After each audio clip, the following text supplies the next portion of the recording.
benchmarking, which is measuring, either comparing themselves against other people, but more importantly, internally looking at comparing what they do on their farm from paddock to paddock, different measures that they can use by soil testing, weighing stock, doing feed budgets and that sort of thing. If the purpose of benchmarking is to identify where you and your business and your farm is in comparison to similar farms, then it really, the way I look at it, actually gives you an idea of which rock to look under.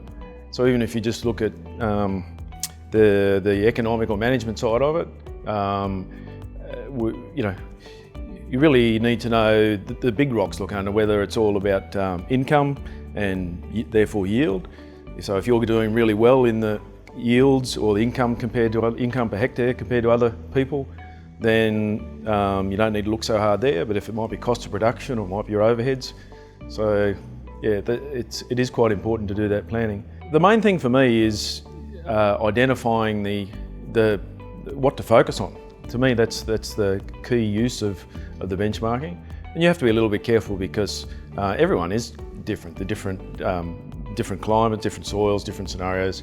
So you've got to be a little bit careful. But what it does is it gives you the broader area in which to look. So whether you're looking at the more economic management type things or the specific agronomic aspects, it's a matter of, I think, finding or identifying your most limiting factors first, and then they're the things to be trying to benchmark or try to get an idea of how you can do better. They can improve their business in the short term and the long term by being more profitable, and that's where I think we often confuse ourselves, is that as agronomists and farmers, we're actually really good at looking at a paddock and working out how to make the most money out of that paddock in the short term.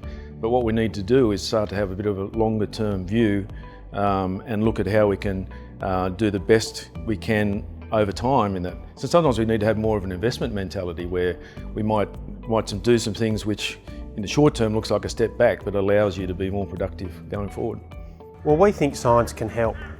So many people can tend to rely on historical processes or rainfall records from previous 10 to 20 years to draw an average, to operate by the calendar, or really to make decisions on the here and now rather than planning ahead over 3-month or seasonal timescales.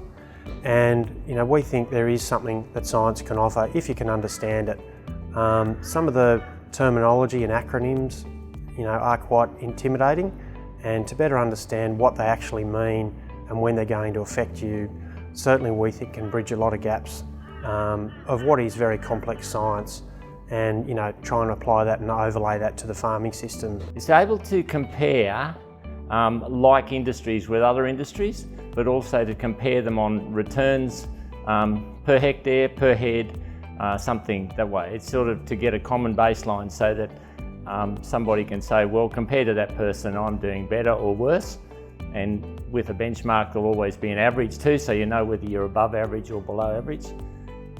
Yeah, it could be very important. If you're going to have a hotter winter or a hotter summer, or vice versa, we need to have varieties in our pasture to be able to handle those differences. Whereas in the past they were assumed that something might go really well. Now that we seem to be having hotter times and colder times, it's changed our thinking on it. So we need to be really aware of the variability of climate. So we need to be really careful about the rain that we are getting and using it as best we can, and making new decisions. It's really difficult making a decision because we might get 50 mils of rain, but we don't get a follow-up in a week's time. That's all we get for quite some time. So yeah, we need to be really aware of that stuff too.